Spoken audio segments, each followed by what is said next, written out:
Ever wonder what everyone's doing on their phones? They're banking with Bank of America. They're saving, planning, and budgeting all before dessert. Digital tools so impressive, you just can't stop banking. What would you like the power to do? So how many of you here are familiar with NeighborHUB? I know there's some. We got a few. It always helps to have some context. So I'm going to play a little video for you that kind of encapsulates what we do with the NeighborHUB program, because it's incredibly impactful in neighborhood revitalization and community-based grant making that the Chamber and General Motors are so passionate about. NeighborHUB is a grant-based program designed to empower residents, nonprofits, and small businesses in Detroit, Highland Park, and Hamtramck. The goal is to give residents the power to determine what they need and what they see for their neighborhoods. Our goal is to make a grant that can create possibilities, create opportunities, and create partnerships for a better Detroit. 1, 2, 3, CT5! In over 6+ years, the NeighborHUB grant has given millions of dollars and dozens of nonprofits and small businesses grants to improve their business, to generate new ideas for their nonprofit, and to break down barriers for residents in their communities. Ultimately, we believe that the transformation of Detroit is going to be built from the neighborhoods in, and that's really the crux of the NeighborHUB program. When we launched this program, it was born out of the idea that we wanted residents to help drive change in the neighborhoods. Seeing all of the before and afters, seeing facades change, and really watching the evolution happen in these neighborhoods is so inspiring. I love the Detroit Chamber. We love you, General Motors. Thank you so much for this grant. Thank you for making my dreams come true. Really being able to build capacity, hire local, hire Detroiters, create new opportunities, whether it be a new roof over a business, a new garden. One of my favorite things about NeighborHUB is we have a 100% success rate. Everyone who's begun NeighborHUB, everyone who has had an idea for a project that we funded has completed the project. So these are all really the doers of Detroit.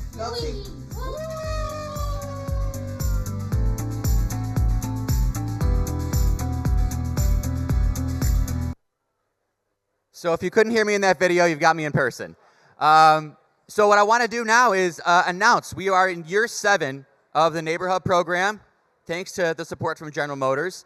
And we have a new cohort that we're announcing this morning of incredible small businesses and nonprofits that are going to be a part of the program this year. Some of them are here today. The nonprofits, At the Well Ministries, Black Tech Saturdays, Live Coal, Progressive Art Studio. Small businesses, Beaverland Farms, Detroit Balloon Store, Granny Farm, Gorilla Food, Happy Bounce, Just for Kids, Mockery Zero Proof, the Coloring Museum, and Next Chapter Books. Round of applause for all the grantees this year. We have them actually, if you want to visit them, find out more about them, we have our NeighborHUB cohort for this year set up in the exhibit hall just that away. If you go out into the back, you can check out what they're doing, talk to them, find out more about the really cool work that they're doing at NeighborHUB.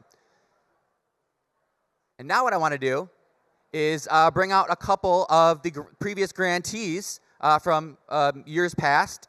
And because this conference is about innovation, I wanted to bring them up to talk about what they're doing, because it relates to innovation. And I don't think people always make the connection between innovation economy, driving innovation, and neighborhood revitalization. But it's crucial, and there are people doing that work. So Alicia and Bartel, if you want to come up here and join me. Alicia McKay is the founder and CEO of No Fear Café, and Bartel Welch is the founder and executive director of Code 313 and the chief executive officer of Red Diamond Digital.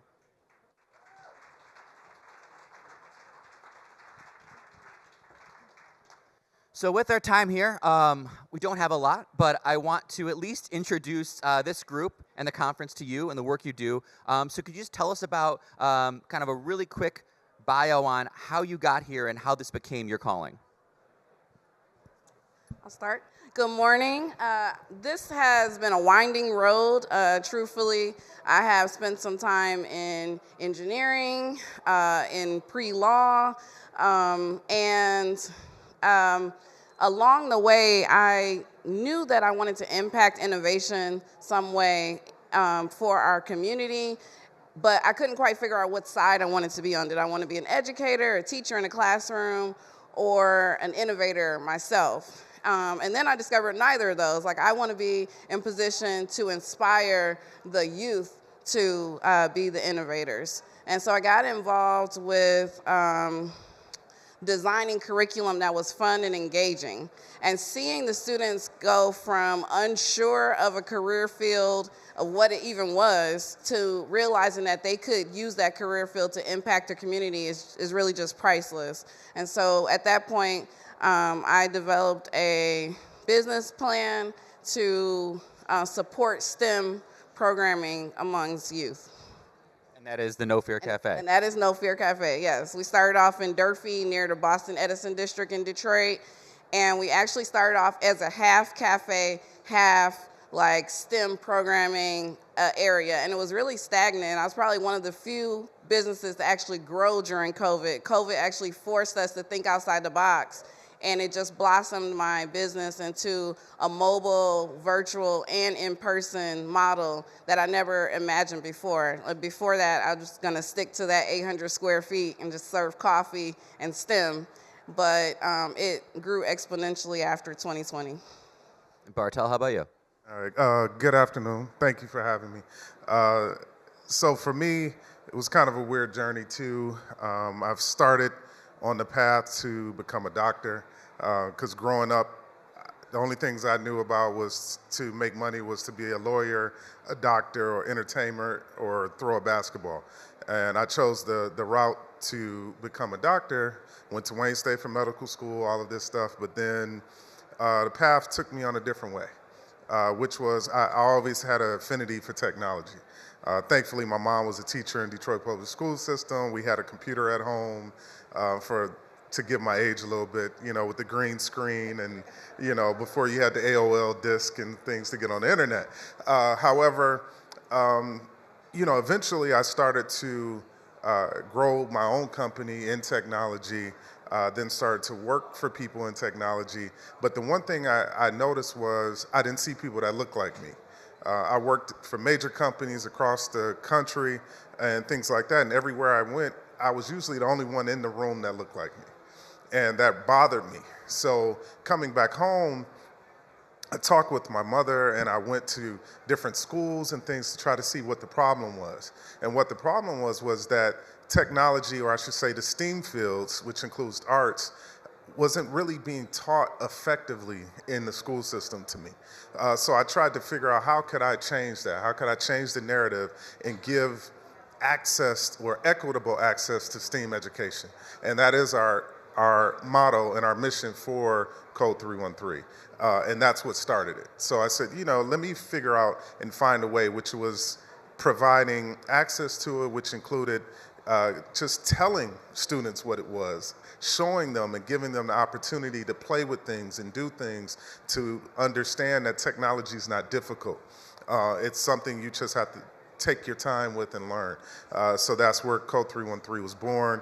We opened our first doors back on March 7th of 2020. 3 days later, COVID. So we had to shut the doors 3 days later. So we had one class in our original location.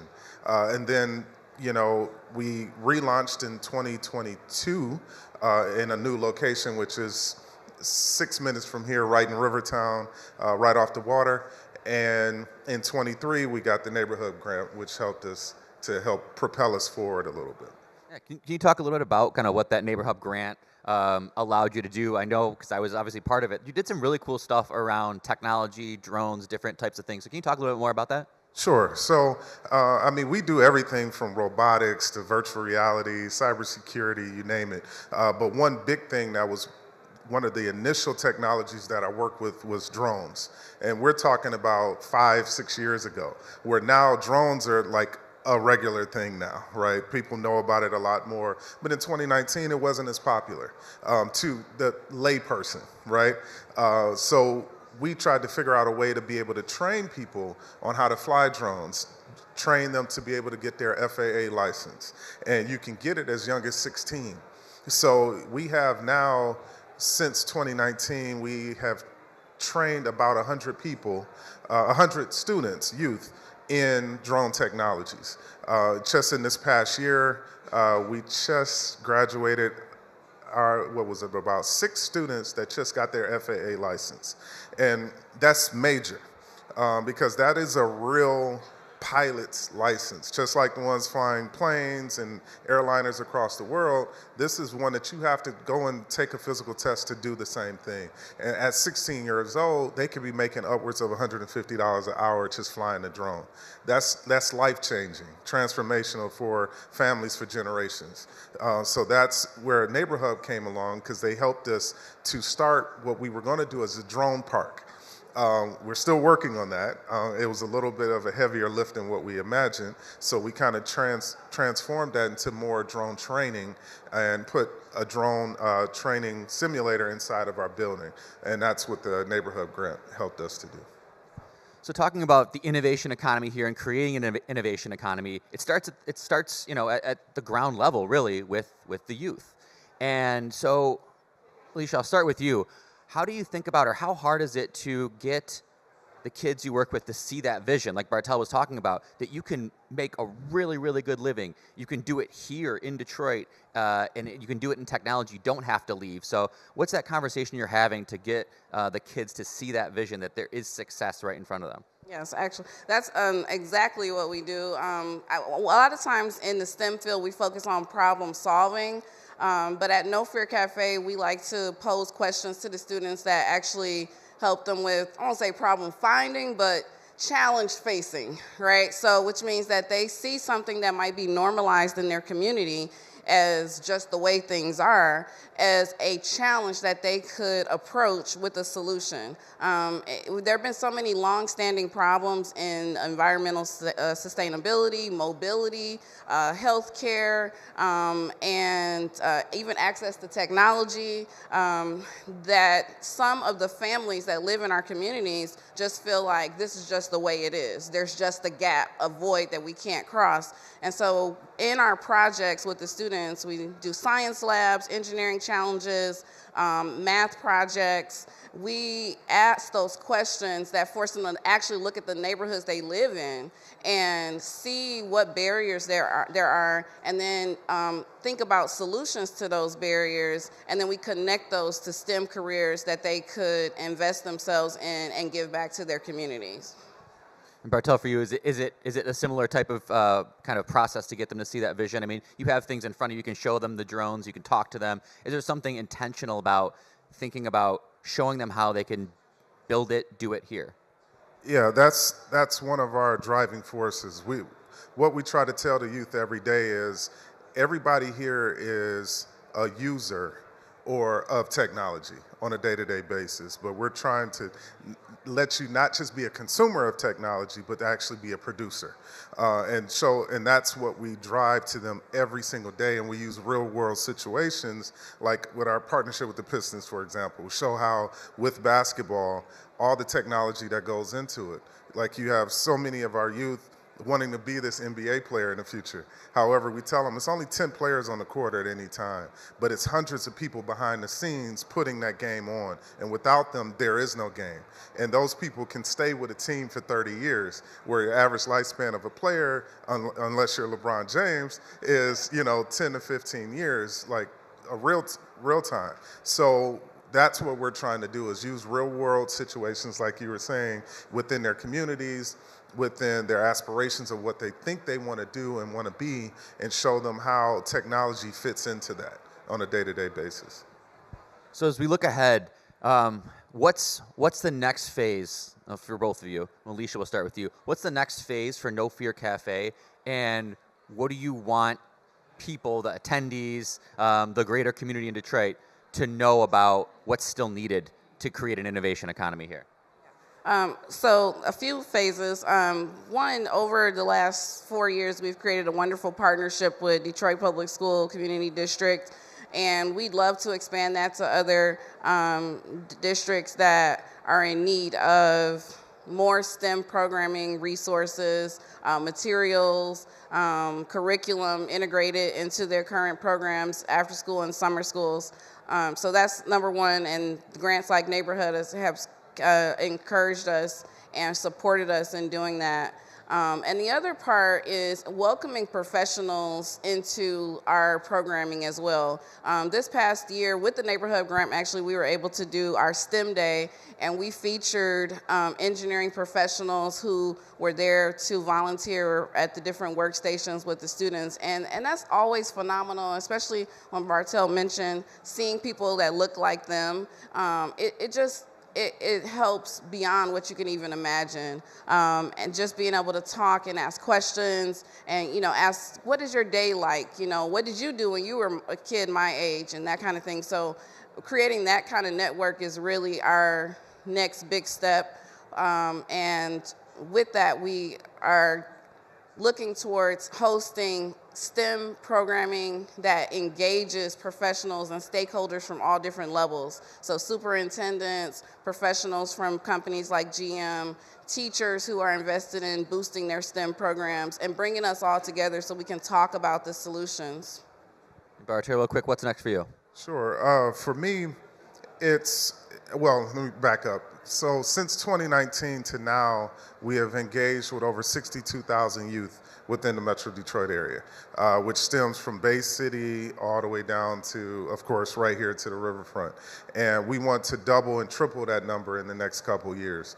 And the only way that we're capable and able to do that is with people like the people in this room to come and volunteer, to come and lend their resources, or companies to allow us to show our youth what other career opportunities exist and be able to tour facilities, or they to come in and bring things. Those are the things that we're looking to do, is to continue to expand and show youth more and more opportunities that they have beyond what they're learning just in the classroom or see within their own neighborhoods.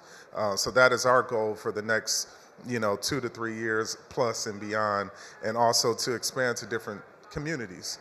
Like I said, beyond just Detroit, we go to Ypsilanti, like any area that needs us, and eventually out of state as well. So I think what I'm hearing from both of you is volunteer opportunities, partnership opportunities, absolutely crucial and still very much needed. Great. Well, I hope you enjoyed talking. I enjoyed talking with you. I hope you enjoyed hearing from them. And if you didn't get enough, I'm sure people can connect with you online, social media, websites, here at the conference, because there's a lot more to talk about, and we just don't have that time. So thank you so much for talking with me today. Thank you. Thank you. Ever wonder what everyone's doing on their phones? They're banking with Bank of America. They're saving, planning, and budgeting all before dessert. Digital tools so impressive, you just can't stop banking. What would you like the power to do?